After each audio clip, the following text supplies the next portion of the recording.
Hi, welcome to Mine 2. This is the Romba painting app. I'm Paul. I'm going to quickly show you how to use it. First of all, you click on Brush, and up comes this little panel with a whole load of what we call brushes at the top you can choose from. Some are designed for backgrounds, some are designed for making patterns with. We'll pick this one to start with, sort of cityscapey thing, and we'll place one instance of that brush on the work area, like so. Now, I can increase the size of that very easily, either by using the stepper down here, jump like that, or I can even just put in a number. I'm going to put in 10, which is the maximum. I hit return. You can use the keyboard, and there you have well, that sort of cityscape thing. Next, I'm going to change the alpha intensity, and I'm going to bring it down to 40. Again, I use the keyboard to do that. You can use the little arrow cursors either side of the just step up and step down in smaller increments if you want to fine-tune things like I'm doing now. Okay, I'm going to put another instance of this brush down. One click, so 2 clicks so far it's taken. And I'm going to change the kind of red, different kind of red.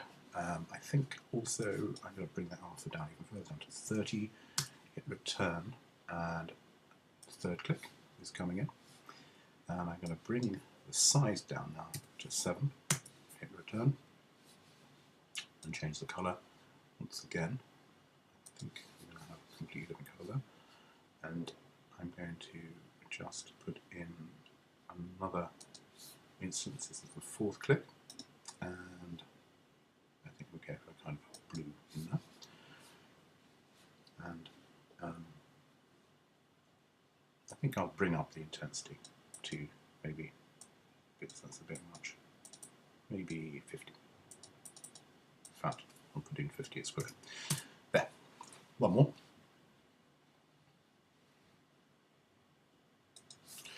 And we'll change that to a nice,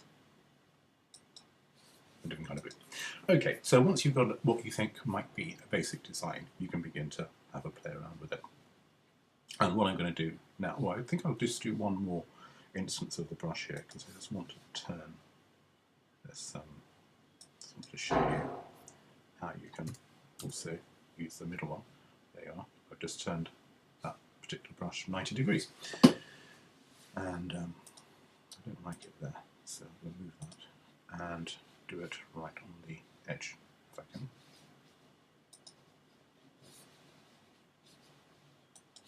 Okay, let's try that. Okay, there we have it, going out the side. Now, let's have a look at some different backgrounds now. I'm just going to cycle through and wait for one to start to look good. That doesn't look too bad, does it?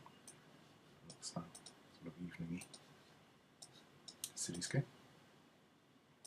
Pretty good. And you just basically stop when you see something you like. Okay, so that's one way of doing it. The other way of doing it, if you don't want a gradient background, is to whip that slider right across, close that box, go under the More tab, click the colour checker there, and pick the background colour that you like better, and you get a flat colour then, and change the intensity of that colour by using that slider. But I don't want that. I'm going to go back. I can to the main tab, click on background, bring that slider back across, and settle for that blue. The other thing you can do is, to use this little box here. It's on the main tab, 3rd one. Click on there, and you can just play around with some of these effects. That's the add effect, difference, and so on. I've got quite a few there. Screen, a bit like that actually.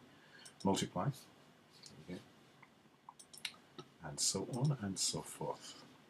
There, that's quite subtle, isn't it? So anyway, when you can decide when you're going to be happy with all this, but the idea is that you decide when to stop. So it's art making through decisions. You decide which brush, where to put the brush, how many instances of the brush, what colour, and then you decide how it's going to be affected in relation to the background you choose and all the rest of it. And when you're happy, you just stop. So you can make images very quickly, or you can spend ages fiddling around.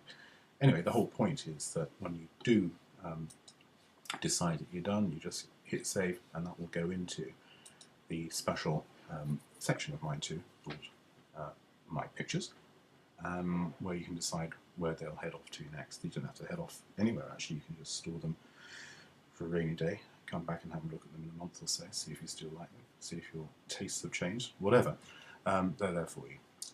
The only other thing I'd mention is that when you're using a very large brushes, you'll make a click and you'll come off, and you might find this sort of lurking around.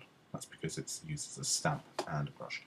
Anyway, so all you need to do is just click next to the main tab, or on the main tab, or on brush, and that'll go. It'll disappear. So don't be phased by that, hovering around. Okay, so that's a quick guide on how to use Romba. Have fun with it, and thanks for watching.